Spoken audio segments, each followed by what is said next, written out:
16 heures d'angoisse dans un café de Sydney en Australie. Un homme d'origine iranienne a retenu en otage une trentaine de clients en se réclamant du djihad. La police a finalement donné l'assaut. Bilan provisoire, 2 morts, dont le preneur d'otages et plusieurs blessés.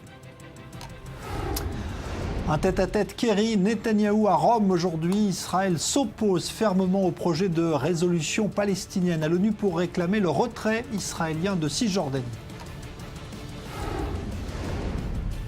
En France, nouveau coup de filet dans les filières qui alimentent le djihad en Syrie. Une dizaine d'interpellations aujourd'hui dans plusieurs régions de France, dont Toulouse, considérée comme l'une des places fortes de l'islam radical en France.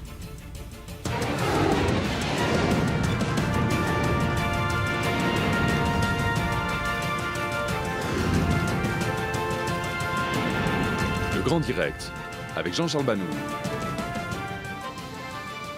Bonsoir à tous. Cette prise d'otage à Sydney en Australie a tenu en haleine les caméras du monde entier toute la journée. 16 heures exactement de prise d'otage donc pour une vingtaine de clients d'un café de Sydney. Le preneur d'otage est un homme d'une cinquantaine d'années d'origine iranienne qui se réclamait du djihad avec notamment une référence très claire à l'État islamique. L'assaut a finalement été donné, vous le voyez sur ces images, on va y revenir largement. Le preneur d'otage a été tué, mais il y aurait donc 2 autres victimes, en tout cas peut-être 2 autres victimes, car le bilan provisoire n'est pas encore donc donné comme définitif. On va en reparler avec nos spécialistes. Bonsoir Elie Carmol, expert en contre-terrorisme, et Olivier Rafovitch, bonsoir, colonel de réserve dans l'armée israélienne. Vous faites partie de l'unité de négociation, de gestion de crise justement de Tsahal. Vous nous donnerez donc dans un instant votre éclairage sur cette prise d'otage qui donc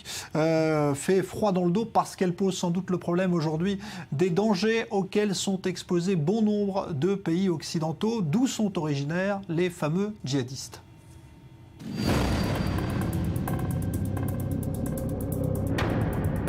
The threat from ISIL or Daesh, Al-Nusra Front and other Al-Qaeda affiliated groups is more dangerous, more global and more diversified than ever before. We don't yet know the motivation of the perpetrator.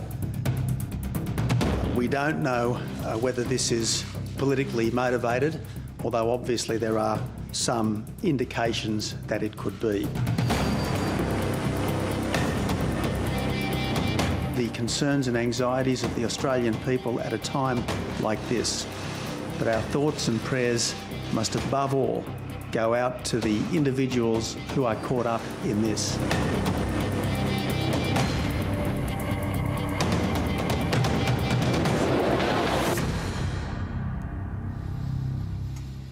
Voilà donc dénouement il y a quelques minutes à peine seulement, donc en pleine nuit évidemment, heure locale en Australie pour cette prise d'otage. Avant d'en parler en détail avec vous, Elie Carmol et Olivier Rafovitch, on revient donc sur le film de cette journée qui nous est raconté par Julia Ganancia. La prise d'otage aura duré plus de 15 heures. C'est dans ce café en plein cœur de Sydney qu'un homme, Manaron Monis, retenait plus de 20 personnes. La police lance l'assaut dans la nuit. Une série de lourdes détonations retentissent vers 2 heures du matin, heure locale. Des commandos de la police entrent par une porte latérale permettant l'accès à l'établissement. Des otages sortent en courant, tandis que d'autres sont emmenés sur des brancards. Dès le début de la prise d'otage, la police avait annoncé son objectif, faire le moins de victimes possible. Notre seul but ce soir, qu'importe le temps que ça prendra, c'est d'arriver à faire sortir en toute sécurité les otages qui sont actuellement dans le bâtiment. Cela reste notre priorité numéro 1 et cela ne changera pas.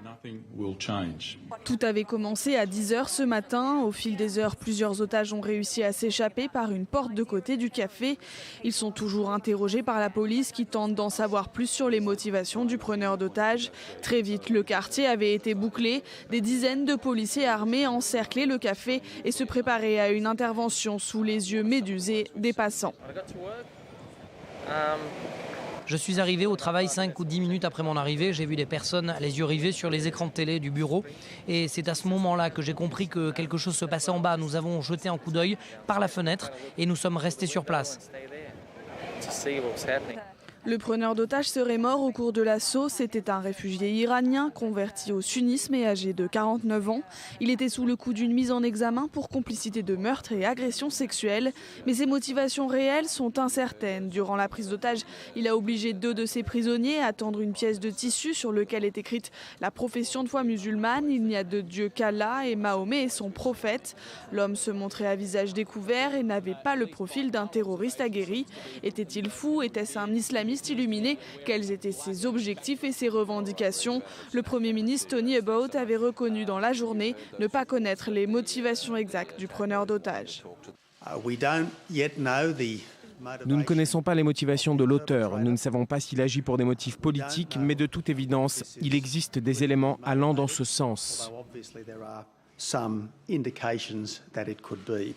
Le gouvernement australien multiplie depuis quelques mois les arrestations de personnes soupçonnées de soutenir l'organisation État islamique ou de faciliter le départ de jeunes Australiens pour combattre en Syrie ou en Irak. À plusieurs reprises, il a mis en garde la population contre les risques d'attentats de loups solitaires sur son sol et relevé en septembre son alerte terroriste. Alors avant de revenir en détail sur les circonstances évidemment de cette prise d'otage qui se termine donc tragiquement, Élie Carmon, il y a eu la France, la Belgique, la Grande-Bretagne, le Canada, maintenant l'Australie. Est-ce qu'on peut dire qu'il y a un point commun finalement avec toutes ces attaques motivées souvent par le djihad ou en lien avec le djihad? Est-ce que pour vous il y a un vrai phénomène là? Ce n'est pas un phénomène nouveau, parce qu'en Australie, il y a eu des actions djihadistes qui, heureusement, ont été, arrêtées par les autorités depuis les Olympiades de Sydney en 2000. Mais ces derniers mois, à partir de la victoire, disons, de ISIS en Irak, et du fait qu'il y a plus de 100, peut-être 150 Australiens qui sont impliqués, tant en Syrie qu'en Irak, dans les rangs de Al-Nusra ou de ISIS. Et aussi, il y a des gens qui sont revenus, à peu près 20 personnes qui sont revenues des combats. Il y a eu 60 personnes qui ont été voulaient partir et que leurs passeports ont été repris par les autorités. Donc, il y a un pool, disons, de djihadistes qui représente une menace réelle, surtout à partir de septembre, quand des vidéos qui ont été publiées sur l'Internet menacent tant le gouvernement que le public australien, justement du fait que l'Australie est une partie de la coalition américaine internationale pour la lutte contre l'ISIS. C'est le scénario catastrophe, c'est ça, Olivier Rafovitch, qu'on craint évidemment aujourd'hui, c'est de voir des fameux loups solitaires qui peuvent comme ça semer la terreur dans des pays occidentaux. Moi, je ne crois pas du tout à la théorie des loups solitaires, surtout lorsqu'on parle de ce style d'attaque terroriste qui demande une préparation. Il y a des armes, il y a aussi une volonté de faire ce qu'on appelle en hébreu un pigoua mikor, c'est-à-dire un attentat avec des négociations pour essayer d'obtenir des choses de la part du gouvernement. Le fait même qu'il y ait ici la presse impliquée, qu'on parle de Daesh au niveau international, fait qu'ici il y a déjà des points où Daesh, où l'État islamique a gagné au niveau de sa position au niveau international. Le loup solitaire, aujourd'hui, c'est quelque chose qu'on veut nous vendre. On veut nous le vendre à chaque fois qu'il y a un attentat dramatique. À Bruxelles, cette année, contre le musée juif, avec Mohamed Merah. Et puis très rapidement, ou un peu moins rapidement, grâce aux forces de renseignement qui coopèrent ensemble aujourd'hui, parce qu'il y a ici une véritable guerre où il faut coopérer ensemble, Australiens, Américains, Britanniques, Israéliens et autres, contre le terrorisme islamique. Et bien on se rend compte qu'il y a derrière ces pseudo-loups solitaires des structures avec de l'argent, avec des armes, également des volontés véritablement de promouvoir l'État islamique ou d'autres, comme l'a dit le docteur Carmon, d'autres groupes ou éléments djihadistes internationaux sur la scène mondiale. Et le fait que ça arrive à Sydney, loin de l'Amérique, loin du théâtre du Moyen-Orient, prouve que ce phénomène de djihad mondial touche n'importe quel endroit dans le monde, d'où la difficulté de le traiter aussi. Ça veut dire que... Cela dit, je crois qu'il faut ce personnage qui est un imposteur autoproclamé, cheikh chiite, au début on voit son turban. Oui, c'est un Iranien. Oui, un Iranien assez âgé, qui en même temps, c'est un criminel qui est impliqué dans l'assassinat de sa ex-femme et dans des agressions sexuelles. je crois que peut-être il a voulu prendre justement avantage de ce qui se passe sur la scène locale et internationale pour ses propres raisons, parce qu'il était justement menacé de prison par la Cour suprême d'Australie. Mais cela montre aussi, comme on a vu, toutes ces forces de police énormes, disons, pour un seul terroriste. La fermeture pour 15 heures du centre d'une grande ville, ça montre que l'atmosphère. Et maintenant, et le fait que toutes les télévisions du monde ont transmis tout ça, ça donne une victoire, si vous voulez, de propagande pour l'ISIS, sans faire beaucoup de choses, sans faire à l'étranger presque pas d'efforts. Donc c'est devenu aujourd'hui, c'est ça, une sorte de spectre qui effraie la planète entière, l'État islamique, là, dont on peut se revendiquer sans même peut-être y appartenir, comme c'est le cas. L'État islamique aujourd'hui, il est en guerre contre l'Occident, contre le monde, et le monde aujourd'hui doit être en guerre contre l'État islamique. C'est pas par hasard que les Britanniques envoient des centaines de soldats maintenant pour former, entre guillemets, l'armée irakienne, mais il semblerait que c'est peut-être la première étape pour amener des troupes au sol contre l'État islamique. La France également en parle, peut-être également les Américains. L'État islamique a une volonté d'abord de se propager, de s'éparpiller sur la planète par les médias, par les réseaux sociaux, par des attentats, entre guillemets, comme c'est le cas aujourd'hui en Australie. Et je pense que nous sommes à l'aube seulement au commencement d'attaques beaucoup plus nombreuses qui vont toucher également des gens qui seront, qui étaient hier des gens normaux, entre guillemets, et qui, par l'influence et par la propagande, deviennent également des terroristes d'un jour et malheureusement très difficile à isoler avant l'attaque. Ouais. Est-ce qu'à votre avis, il a pu agir seul ou est-ce que ça nécessite de commettre une telle opération, une prise d'otage, une structure derrière ? Ce qu'il paraît maintenant, à ce moment-ci, il a agi seul. La question, par exemple, c'est d'où il a eu ces armes, s'il a les acheté, par exemple, sur le marché criminel, ou s'il a vraiment des contacts avec des terroristes qui existent en Australie. Il y a quelques semaines, on a arrêté 18 personnes.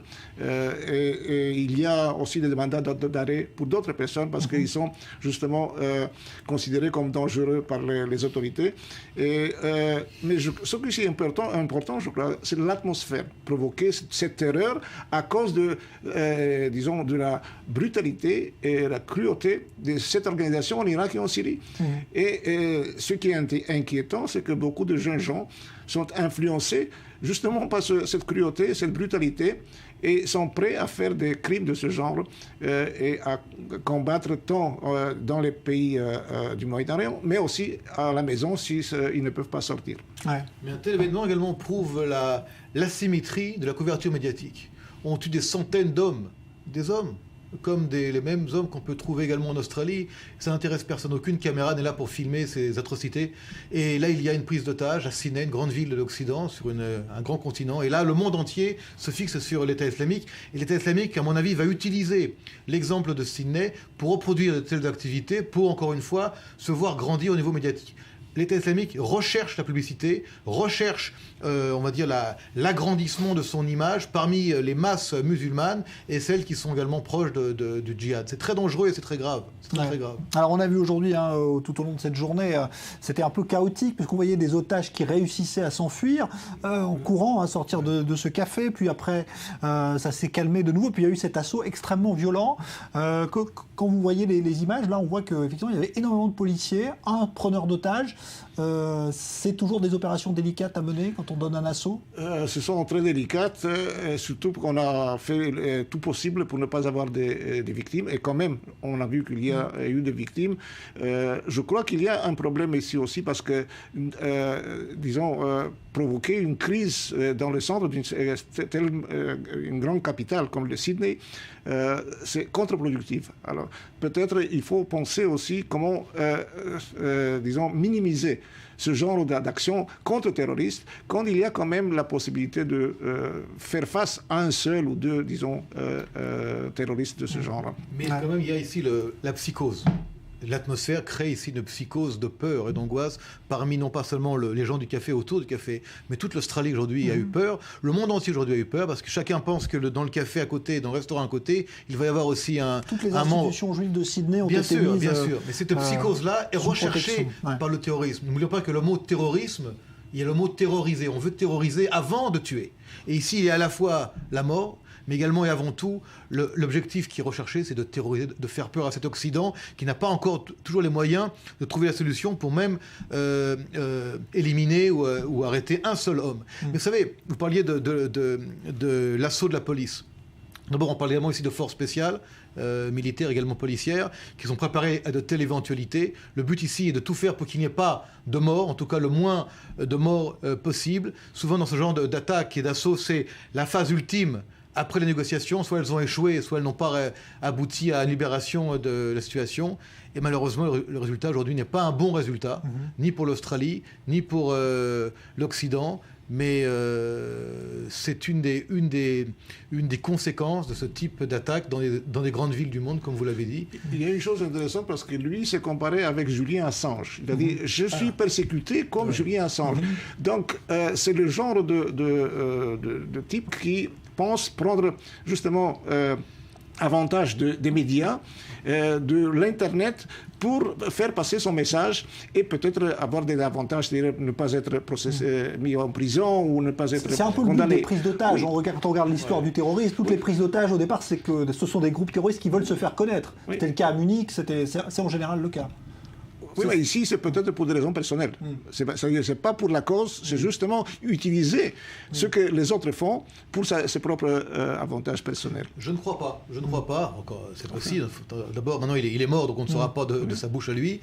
Mais je pense qu'il y a quand même eu une manipulation, une exploitation de l'État islamique ou d'un autre groupe, je ne sais pas lequel, en tout cas djihadiste, islamiste, intégriste, avec ce personnage-là. Je pense qu'il a été armé, il a été formé, et je pense peut-être même qu'il a reçu l'ordre. C'est pas impossible de faire cet attentat dans le cadre peut-être d'un problème personnel, d'un problème avec sa femme, avec ses enfants, je ne sais pas avec qui d'ailleurs. Mais à chaque fois, on retrouve souvent ce même problème de problèmes personnels qui sont utilisés par des groupes terroristes, islamistes en général. Le Hamas fait la même chose, le djihad islamique fait la même chose. On prend des femmes adultères, on prend des jeunes parfois homosexuels qui ont peur de le déclarer dans leur village, et on leur dit « mets une bombe sur toi et va te faire exploser dans une ville israélienne ». Donc l'élément personnel est également souvent une constante de l'utilisation d'hommes et de femmes dans des attaques terroristes par des groupes islamistes intégristes. C'est intéressant que, pardon, il est chiite, assez âgé, qui est passé à l'islam sunnite. Et peut-être c'est pendant ce processus de sunnisation, il a été radicalisé ou il a été manipulé par quelqu'un. Ça, on doit voir, la police doit voir qui justement est responsable pour ce passage du chiisme à un âge très avancé. D'où sans doute le rôle peut-être de la propagande de l'État islamique actuellement qui évidemment attire de plus en plus malheureusement de candidats. Alors je voudrais que nous rejoigne dans cette conversation au téléphone depuis Jérusalem le professeur Rafi Israeli. Bonsoir. Bonsoir. Vous êtes professeur spécialisé dans l'histoire de l'islam. Justement, vous étiez en Australie, Rafi Israeli, il y a peu de temps je crois, et vous aviez constaté, en tout cas peut-être tiré la sonnette d'alarme sur le risque justement que courait ce pays avec la présence de minorités peut-être qui pouvaient agir? Oui, bien sûr. C'était il y a 7 ans. Exactement. J'étais en année sabbatique à Sydney, justement. Et j'avais eu une interview avec la presse locale et on m'a interrogé sur mes recherches sur l'islam en Europe. Alors j'ai dit ce que j'ai dit, un résumé de mes bouquins que j'ai écrits là-dessus. Alors on m'a demandé si la montée de l'islam fondamentaliste en Europe peut se reproduire en Australie. Je dis oui, ça peut se reproduire n'importe où parce que les lois sociologiques sont les mêmes. Quand l'islam arrive à un taux de, disons, 5 à 10% dans la population locale, alors il se sent confiant en lui-même pour faire des demandes et ainsi de suite. Et si on ne lui accorde pas, alors il risque de prendre la route du terrorisme. Alors on m'a accusé de racisme, d'extrémisme, tout ce que vous voulez, et la presse d'Australie n'avait rien d'autre à faire qu'écrire des rapports tous les jours sur Rafi Israeli, sur ce qu'il a dit, et ainsi de suite. Ça crée un scandale incroyable. Et voilà que 7 années plus tard, tout ce que j'ai dit se produit. Et le Premier ministre de l'Australie dit des choses bien pires que moi. J'ai prononcé il y a 7 ans. Alors c'est pour ça qu'aujourd'hui, après ce qui s'est produit, je reçois du courrier électronique et autres, et des coups de téléphone pour me dire que ce que j'avais constaté il y a 7 ans, malheureusement, est en train de se produire aujourd'hui. Voilà l'histoire. Et vous craignez que ça soit finalement une situation qui se répète, on l'a vu dans d'autres pays déjà, mais que c'est quelque chose aujourd'hui, c'est un danger pour bon nombre de pays occidentaux? Ah ben absolument. Et j'ai dit ça dans les 5 livres que j'ai écrits sur l'expansion de l'islam en Europe occidentale. Et bien sûr, l'Europe occidentale et les autres pays occidentaux comme le Canada et l'Australie, qui sont des pays européens, disons, mais même s'ils ne sont pas situés en Europe. Parce que le problème ici est le suivant. En général, plusieurs musulmans qui sont venus s'installer dans les pays chrétiens, dans les pays occidentaux, ne sont pas venus pour se européaniser. Ils sont venus pour convertir l'Europe en islam. Ils le prononcent, ils le disent, ils ne le cachent pas.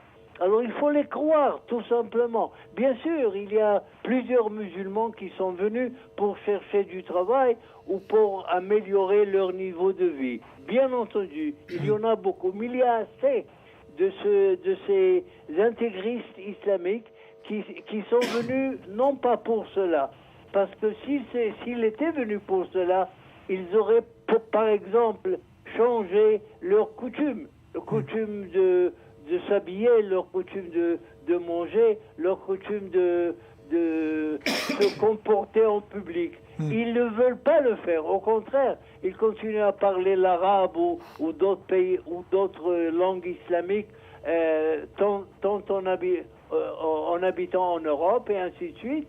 Donc, ils ne montrent pas en public une volonté ferme de se convertir en Européens. Merci.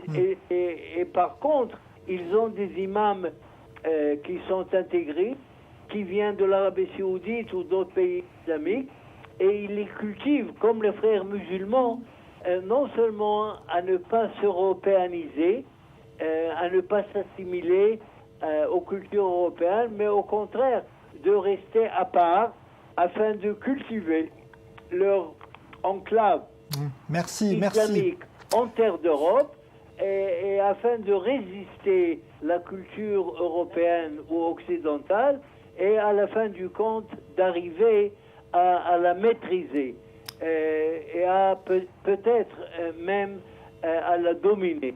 Merci. Si ça devient possible. Merci beaucoup, professeur Rafi Israeli. Donc, vous étiez en direct de Jérusalem. Je rappelle que vous êtes donc spécialiste de l'histoire de l'islam. Alors, avant de vous faire réagir, on va écouter aussi quelques avis recueillis dans les rues aujourd'hui de Tel Aviv à propos justement de ce danger que font courir ces fameux djihadistes dans des pays occidentaux. Qui est responsable finalement de l'émergence de ce nouveau risque? Écoutez.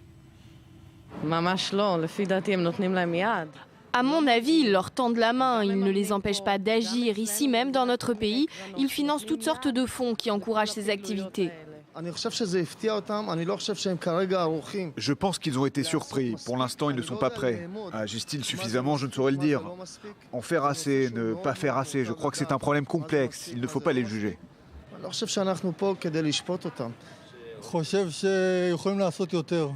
Je pense qu'ils peuvent en faire plus, notamment les pays d'Europe de l'Ouest qui ont davantage de moyens, de capacités opérationnelles. Donc oui, ils peuvent agir en amont face à ces djihadistes.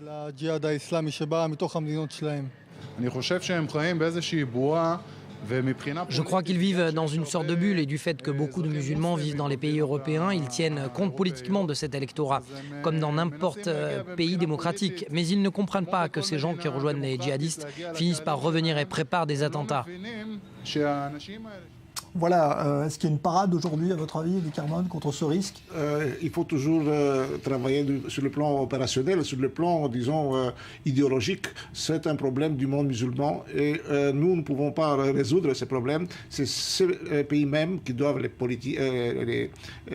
politiciens, les gens de religion qui doivent lutter contre la radicalisation. Je voudrais dire d'ailleurs que ce n'est pas seulement les pays occidentaux. La Chine pense qu'elle est menacée. Juste aujourd'hui, on a publié qu'il y a 300 combattants chinois en Syrie et peut-être aussi en Irak, qui passent d'ailleurs par la Turquie, qui est aujourd'hui influencée par le mouvement des frères musulmans du gouvernement et laisse passer ces gens lutter en Syrie. Donc c'est un problème, disons, vraiment mondial et pas seulement occidental. Ouais, c'est vrai que la révélation aujourd'hui de la présence de Chinois au sein donc de ces groupes djihadistes, c'est un fait nouveau. Olivier Rafovitch, Israël a su se prémunir ou pas aujourd'hui, vous direz, contre ce type de risque de prise d'otage notamment? Non, la prise d'otage est possible à chaque fois. On ne peut pas l'empêcher, mais on sait la gérer. On a géré plusieurs prises d'otages. On a des modus operandi, des modes opérationnels qui sont évidemment le résultat d'expériences difficiles, parfois douloureuses, du côté israélien contre le terrorisme. Le but ici étant de tout faire pour éviter un bain de sang, d'essayer à tout prix de créer un contact avec ces gens-là pour éviter encore une fois que les gens soient blessés, voire tués, et ensuite s'occuper des terroristes. On a eu ce cas-là à Bethléem en 2002, lorsque le Hamas et le djihad islamique ont pris la basilique de la Nativité, où il y avait des moines, des sœurs, etc., etc. Tout a été fait pour éviter que des moines et que l'Église elle-même soit atteints, et on a réussi.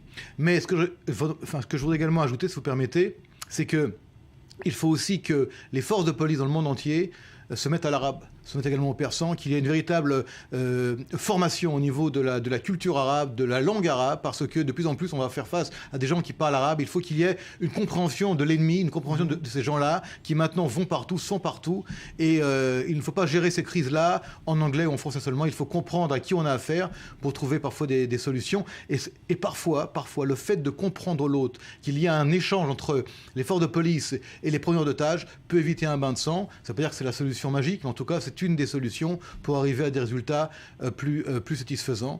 Et aujourd'hui, nous sommes dans cette situation-là. Également, un autre point important, c'est que les lois et la juridiction aujourd'hui en Occident n'est pas adaptée, n'est pas adéquate à traiter ce problème-là.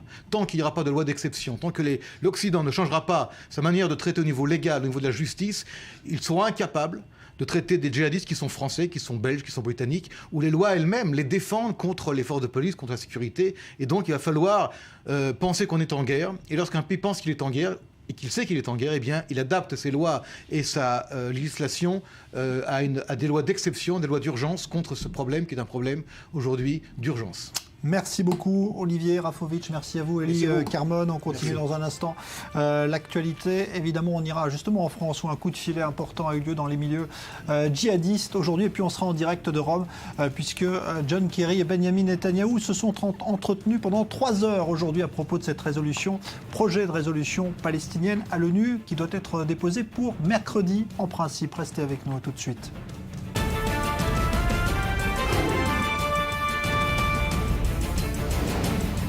16 heures d'angoisse dans un café de Sydney en Australie. Un homme d'origine iranienne a retenu en otage une trentaine de clients se réclamant du djihad. La police a donné l'assaut en pleine nuit, c'est-à-dire il y a quelques heures. Bilan provisoire, 2 morts, dont le preneur d'otages et plusieurs blessés.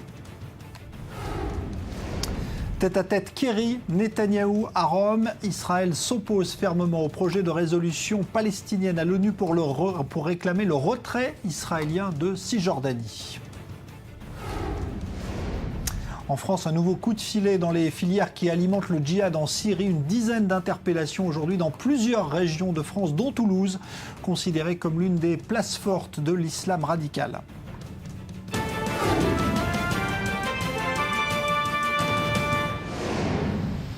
Les Palestiniens disent avoir toujours l'intention ce soir de présenter mercredi à l'ONU leur projet de résolution réclamant un retrait israélien de Cisjordanie sous 2 ans.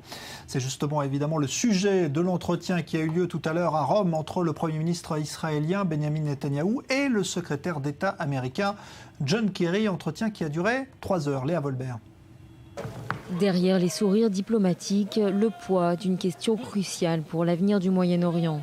Benjamin Netanyahou, en déplacement à Rome, a rencontré Matteo Renzi, le Premier ministre italien. Un peu plus tard dans la journée, il s'est entretenu avec le secrétaire d'État américain John Kerry.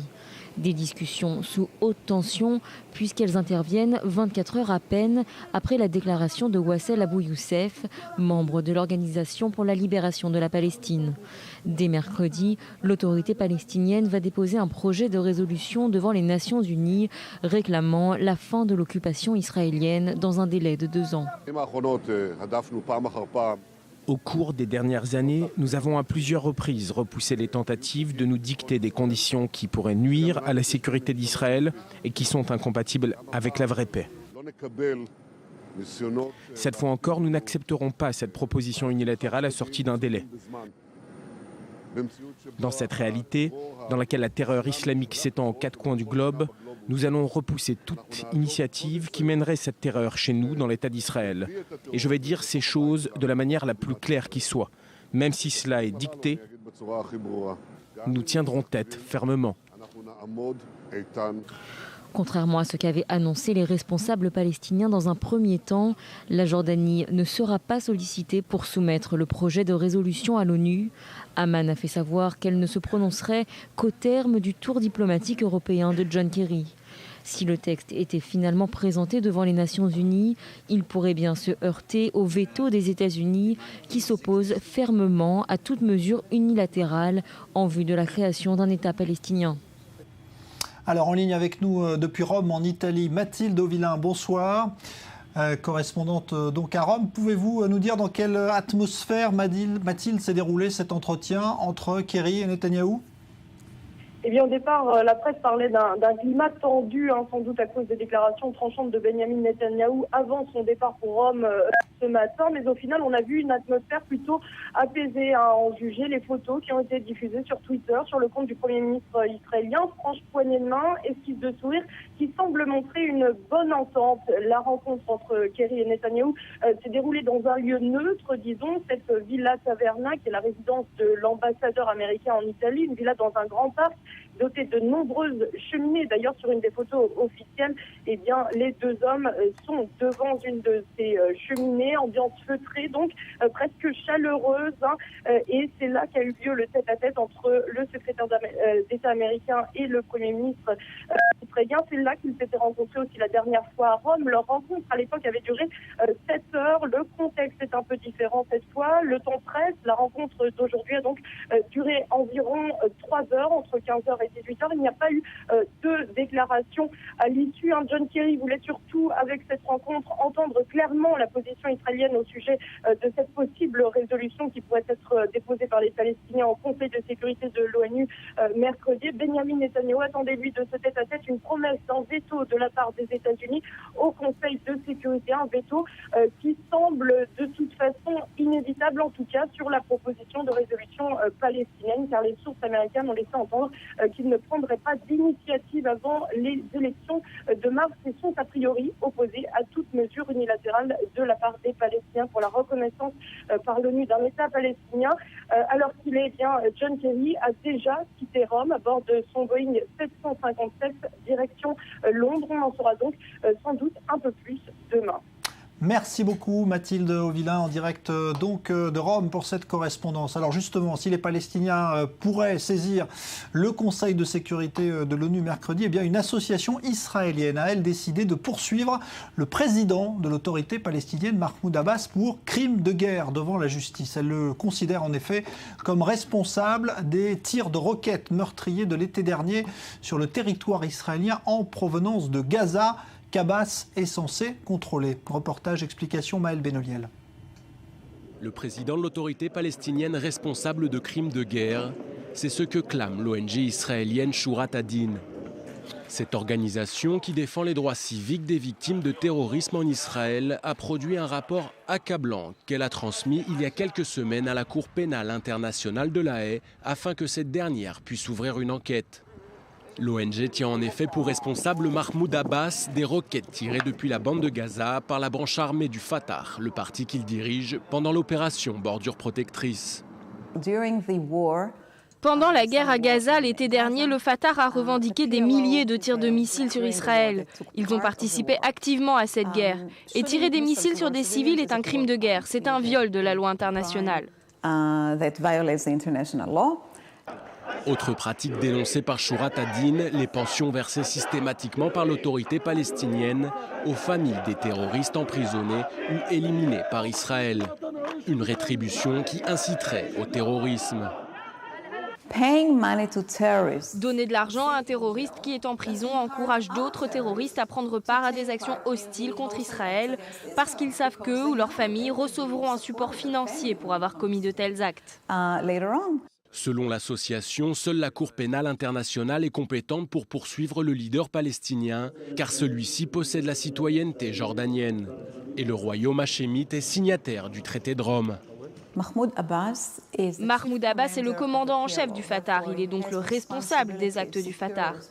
Nous avons donc déposé une plainte à l'encontre de Mahmoud Abbas pour sa responsabilité des tirs de roquettes contre des civils durant la guerre. Et la Cour peut prendre en compte cette plainte car Abbas est un citoyen jordanien et la Jordanie est un membre permanent de la Cour internationale. Début septembre, l'organisation israélienne s'était engouffrée dans la même faille juridique pour demander à la procureure de la CPI d'ouvrir une enquête sur les crimes de guerre commis par le chef du Hamas en exil, Khaled Meshal. Khaled Meshal a commis au moins un crime de guerre contre son propre peuple. Pendant la guerre, il a fait exécuter 39 Gazaouis en public face caméra, mettant en ligne les vidéos de ces exécutions. C'est évidemment un crime de guerre, vous ne pouvez pas exécuter des civils comme ça sans procès. Donc nous avons aussi déposé une plainte contre lui. Lui aussi se trouve être un citoyen jordanien. Khaled Meshal is a Jordanian citizen as well. L'autorité palestinienne, qui a pourtant adhéré il y a quelques mois à 15 conventions et autres traités internationaux, n'a à ce jour jamais déposé la moindre demande d'adhésion au traité de Rome, par crainte, semble-t-il, d'être poursuivi par Israël pour crimes de guerre et incitation au terrorisme. L'actualité politique tout de suite.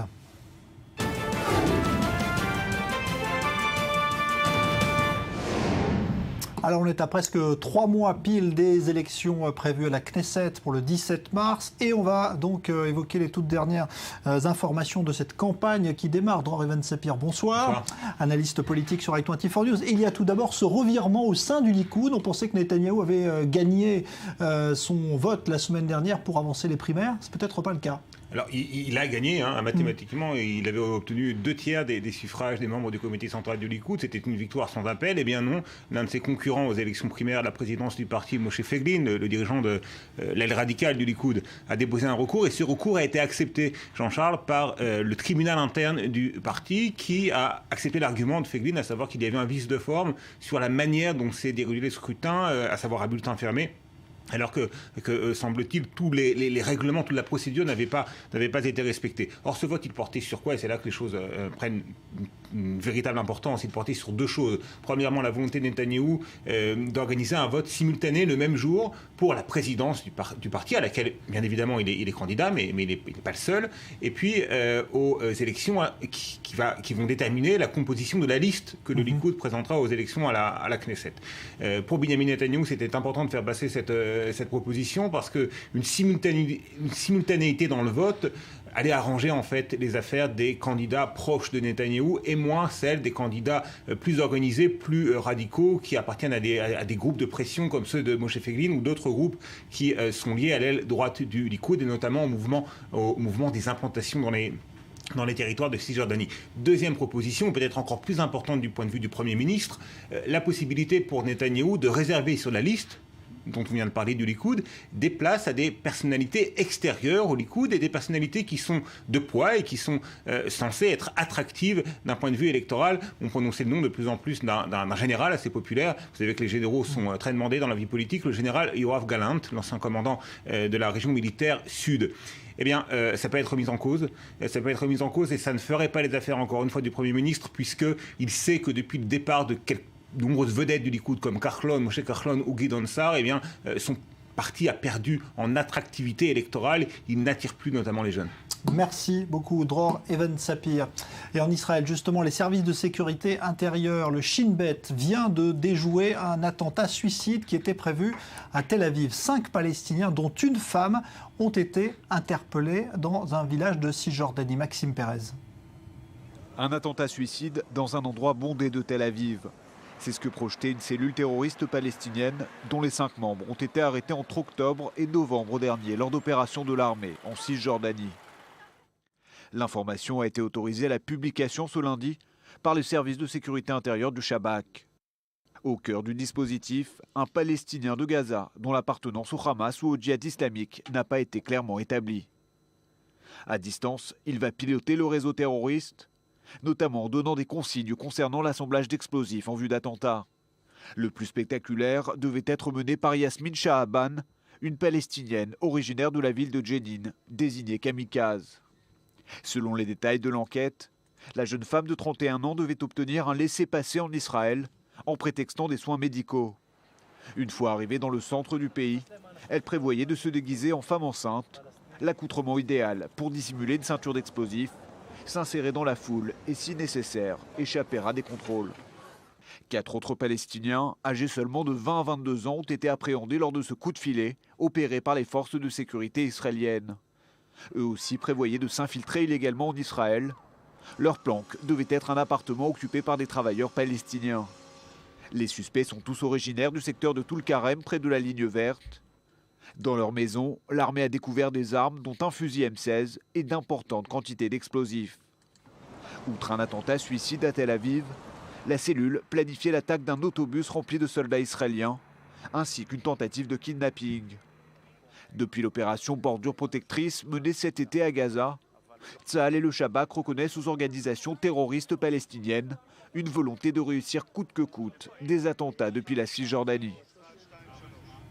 Selon plusieurs sources égyptiennes, le président Al-Sisi jouerait actuellement les intermédiaires pour tenter de négocier le retour en Israël des dépouilles de 2 soldats israéliens tués cet été lors de l'opération Bordure Protectrice à Gaza et dont les corps n'ont pu être retrouvés. Le Hamas serait disposé à les rendre avec évidemment contrepartie, et ce n'est pas la première fois qu'Israël serait amené à négocier pour ramener des dépouilles de soldats. Mathias Sidbar.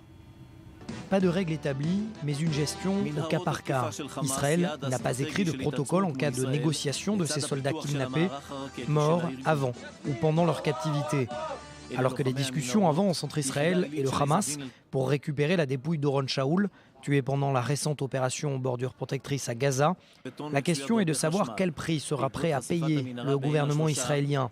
Nous avons justement posé la question à un spécialiste de contre-terrorisme en Israël. Lorsque l'on parle de soldats kidnappés de leur vivant, Israël utilise le protocole Hannibal qui lui permet d'utiliser tous les moyens pour les sauver. Lorsque ces soldats sont morts et qu'Israël a la preuve de leur mort, eh bien le pays est moins pris à la gorge. Les négociations sont moins tendues et selon la tradition juive, le pays fera tout pour enterrer l'un des siens. Et pour cela, il y a un prix, mais moins élevé que lorsqu'il s'agit d'un otage en vie. Mais il y a un précédent, toujours ancré dans les mémoires en Israël, le kidnapping en 2006 d'Ehud Goldwasser et Eldad Regev par le Hezbollah et surtout l'issue des négociations pour parvenir à leur retour dans des cercueils 2 ans plus tard. Israël avait alors accepté de libérer des cadres du Hezbollah.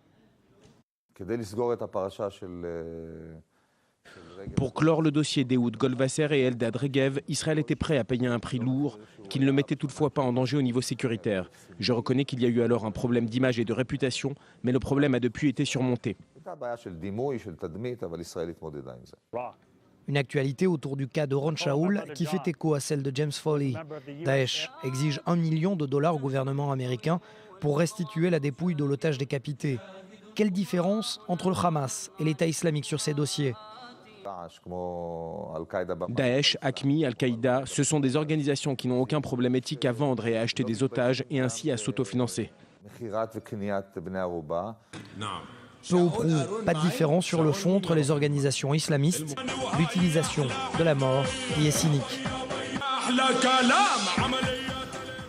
À l'instant, confirmation par la police australienne après la prise d'otage de Sydney que le bilan est bien de 2 otages tués donc lors de cet assaut. Un homme de 34 ans, une femme de 38 ans et donc le preneur d'otages lui aussi éliminé, ce qui fait donc un bilan de 3 victimes. À Jérusalem-Est, sur le mont des Oliviers, illustration des tensions qui règnent en permanence entre les différentes communautés. Juifs, arabes, chrétiens sont présents dans un quartier où s'est rendu Shai Ben-Ari avec Léa Berdugo. Sur le mont des Oliviers à Jérusalem-Est, le village arabe d'Atour. Ici, les tensions religieuses et nationalistes sont visibles à l'œil nu. Cette intersection, située près de l'église chrétienne du Paternoster, lieu symbolique où le Christ aurait enseigné la prière dite du Notre Père, est un point de cristallisation des tensions. Il n'est pas difficile de constater qu'ici, les habitants juifs ne sont qu'une minorité. Ils viennent prier ici, ils commencent à nous insulter et à jeter des bouteilles en verre dans notre direction. D'ici, de ce balcon, vous voyez où sont les soldats? Ils les jettent là-haut. Ils nous insultent, ils font exprès de prier très fort alors que tous les enfants du quartier dorment. Il y a un bruit terrible. Les habitations où résident des Juifs sont surveillées en permanence. S'ils veulent vider leurs poubelles, ils doivent réquisitionner 2 agents de sécurité. Le bus scolaire a besoin d'être surveillé. Les enfants sont comme en prison. Le manque d'investissement du gouvernement à Jérusalem-Est est un problème récurrent. Ce vide est occasionnellement comblé par certains acteurs politiques. Dimitri Diliani est un habitant de Jérusalem-Est et un membre du Conseil révolutionnaire du Fatah.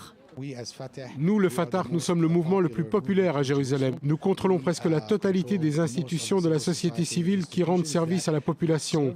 Des services qui sont supposés être rendus par la puissance occupante selon la loi internationale.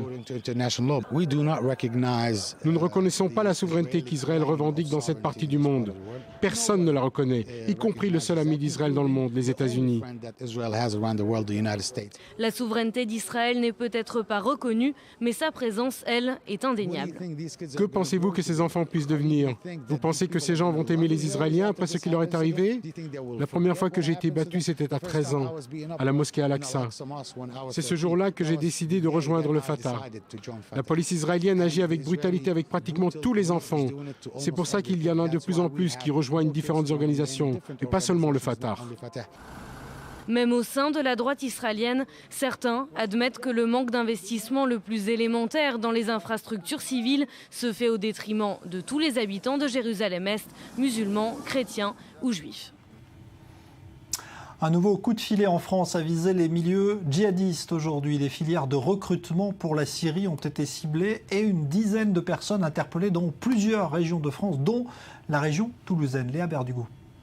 C'est ici, dans cette barre d'immeubles d'un quartier populaire de Toulouse, que la police est intervenue tôt ce matin. Les hommes du raid ont également arrêté des djihadistes présumés à Groslay, une petite ville de 13 000 habitants entre Castres et Albi. Albi, où une importante cellule avait déjà été démantelée en juillet dernier.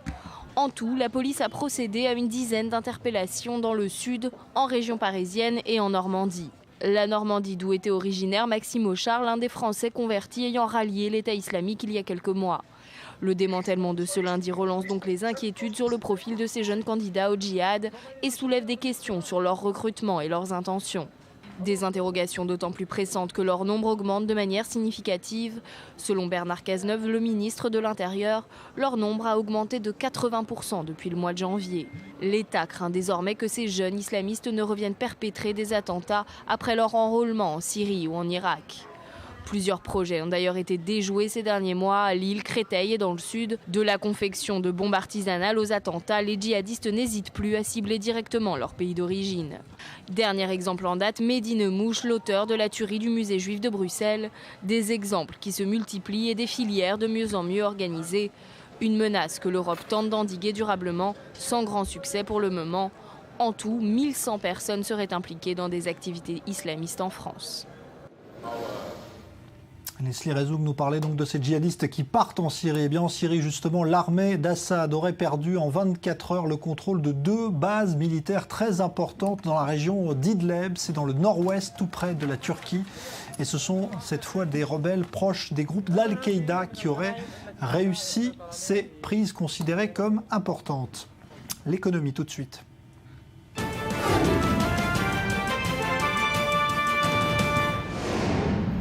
L'économiste avec Thibault de la Baronnière, bonsoir à vous, analyste financier. Alors, 2 infos ce soir à retenir dans l'actualité économique. Tout d'abord, le géant américain du transport urbain Uber, encore une fois dans la tourmente. Exactement, c'est un peu une guerre mondiale contre Uber qui est en train de se développer en Espagne, en Hollande, dans 4 États américains et maintenant en France. Uber subit, et en Inde également, subit des interdictions, des procès. En France, il s'agit de Uber Pop, la version particulier à particulier du transport privé qui sera interdite au 1er janvier 2015. C'est un peu la lutte des anciens contre les modernes. Uber, parmi d'autres, est en train de tacler le lobby des taxis dans le monde entier et on assiste avec l'innovation des smartphones à une remise en cause de ce secteur qui n'avait pas innové depuis maintenant des décennies. Et même s'ils perdent les batailles actuelles, il y a fort à parier que dans la durée, Uber et ses concurrents gagneront la bataille du transport privé. Ouais, donc c'est une révolution et forcément ça crée des tracas au début. Exactement, toutes les révolutions au départ provoquent des oppositions mais à la fin elles emportent tout sur le passage. Alors on parle maintenant d'économie en Europe avec la Grèce que l'Europe veut garder absolument dans l'euro. La Grèce a maintenant un tel soutien de la part des autres pays européens qu'il est devenu impensable qu'elle sorte de la zone euro. La situation politique actuelle en Grèce est un vrai danger pour l'Europe puisque un des partis annoncés favoris lui annonce qu'il ne rembourserait plus et il remettrait tout en cause dans le schéma de relancement de l'économie, de relance de l'économie grecque. Tout ça dans un contexte très difficile pour l'économie européenne et l'économie mondiale, avec la France qui elle aussi a été dégradée récemment. Donc la situation dans la zone euro ne fait que s'aggraver et il y a un vrai relan d'année 30 dans la situation économique mondiale. Merci beaucoup Thibault de la Baronnière, donc analyste financier.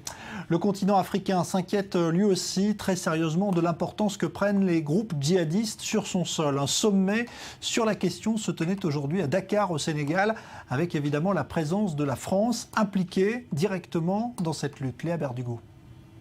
Les Africains réunis pour lutter contre la menace djihadiste. Lors de l'ouverture du premier forum international sur la paix et la sécurité en Afrique, le ministre français de la Défense a appelé à la création d'une alliance internationale et à faire de la coopération la règle et non l'exception. L'enseignement que nous retirons des opérations Serval et Sangaris, mais aussi de nos engagements dans les missions onusiennes et européennes déployées en Afrique est simple. Une gestion strictement nationale des enjeux de sécurité est désormais une illusion. Jean-Yves Le Drian a ainsi rappelé ses principaux objectifs, le renforcement des frontières et des capacités africaines. Au même moment, au sommet de la CEDEAO, la communauté économique des États d'Afrique de l'Ouest, Goodluck Jonathan a tiré la sonnette d'alarme. Le président nigérian s'est élevé contre le fléau montant du terrorisme, le Nigeria étant menacé par le groupe islamiste armé Boko Haram. Pour Jean-Yves Le Drian, une réponse régionale concertée à ces attaques est une nécessité, car la coopération entre les États africains met du temps à se mettre en place. Le Nigeria, le Cameroun, le Tchad et le Niger tardent à déployer 2800 hommes à leurs frontières pour contrer la menace du groupe islamiste. Une meilleure coopération pour une meilleure lutte contre les islamistes, telle est la vocation du sommet de Dakar, dont les participants souhaitent en faire un rendez-vous annuel pour la paix et la sécurité du continent africain.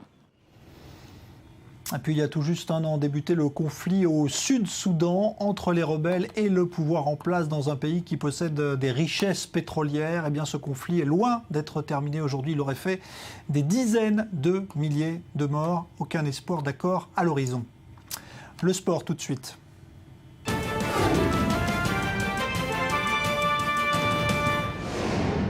Lise Barenbaum nous rejoint. Bonsoir Lise. Bonsoir. Alors événement aujourd'hui, c'était le tirage au sort des 8e de finale de la Ligue des Champions. On va voir ça en détail avec vous. Oui, alors de grosses affiches en perspective. Donc le PSG qui jouera contre Chelsea. On aura aussi le champion d'Angleterre en titre Manchester City qui affrontera le Barça de Neymar et de Messi. À noter aussi qu'Arsenal jouera contre Monaco. Schalke 04 se mesurera malheureusement au rouleau compresseur du Real Madrid. On aura aussi l'Atlético Madrid qui jouera contre le Bayer Leverkusen. Finalement, c'est peut-être le contingent espagnol qui s'en sort le mieux. Alors on va voir évidemment maintenant en détail l'une des affiches qui retient notre attention, c'est la répétition d'un PSG-Chelsea. Oui, alors l'entraîneur de Chelsea, José Mourinho, est sûrement comblé puisqu'il avait déclaré jeudi qu'il espérait affronter le PSG. Chelsea, c'est donc un adversaire que les Parisiens connaissent bien puisque vous l'avez dit, ils ont été éliminés en quart de finale contre Chelsea l'année dernière, même s'ils avaient remporté le match aller. Et puis ces deux équipes qui se sont aussi confrontées en 2004-2005 en phase de groupe. Donc les matchs allés sont prévus les 17, 18, 24 et 25 février. Et puis les matchs retour courent en mars. Je vous propose d'écouter le directeur technique du PSG au sujet de ce tirage. L'objectif du club est d'aller le plus loin possible dans la compétition et de gagner la Champions League. Donc forcément, nous avons échoué l'an dernier à 3 minutes du coup de sifflet final. L'objectif cette année est de nous préparer et d'être à 100% pour les deux confrontations contre Chelsea pour participer au quart de finale. Voilà donc pour le Paris Saint-Germain qui a l'air content quand même. Barcelone aussi aura un match compliqué. Oui, alors ça c'est la plus grosse affiche, Barcelone contre Manchester City, un scénario qui se répète puisque l'année dernière ils s'étaient rencontrés au même stade et c'était les Catalans qui s'étaient largement imposés avec des rencontres signées 2-1 et 2-0, mais depuis City a beaucoup évolué. Coup d'Agüero est plus fort que jamais, même si il faut noter que Yaya Touré ne sera pas du côté de City, il ne sera pas présent puisqu'il subit les conséquences d'un carton rouge. Donc City n'a rien à perdre face à un Barça qui repose quand même beaucoup sur Léo Messi. Et puis une affiche inédite entre Monaco et Arsenal. Oui, une autre rencontre donc franco-anglaise. Monaco qui est très content d'affronter les Gunners puisque Monaco va retrouver son ancien entraîneur Arsène Wenger. C'est une rencontre qui a déjà eu lieu cet été pendant l'Emirates Cup et c'était Monaco qui avait gagné, mais Arsenal était complètement différent à l'époque. Donc Monaco, on leur souhaite quand même beaucoup de chance face à Arsenal qui est assez fort. Voilà, puis ce sera effectivement de belles retrouvailles pour Arsène Wenger qui s'est révélé à Monaco, comme vous l'avez dit, Lise Barenbaum. Merci beaucoup, de beaux 8e de finale en perspective. On va se retrouver dans un instant, nous, pour le débat du Grand Direct, l'occasion de revenir sur ce qui s'est passé à Rome aujourd'hui entre John Kerry et Benjamin Netanyahou, et puis ce qui va se passer peut-être cette semaine, car tout est encore assez flou. La possible résolution palestinienne déposée à l'ONU, veto ou pas des Américains, on en parle dans un instant, c'est le débat.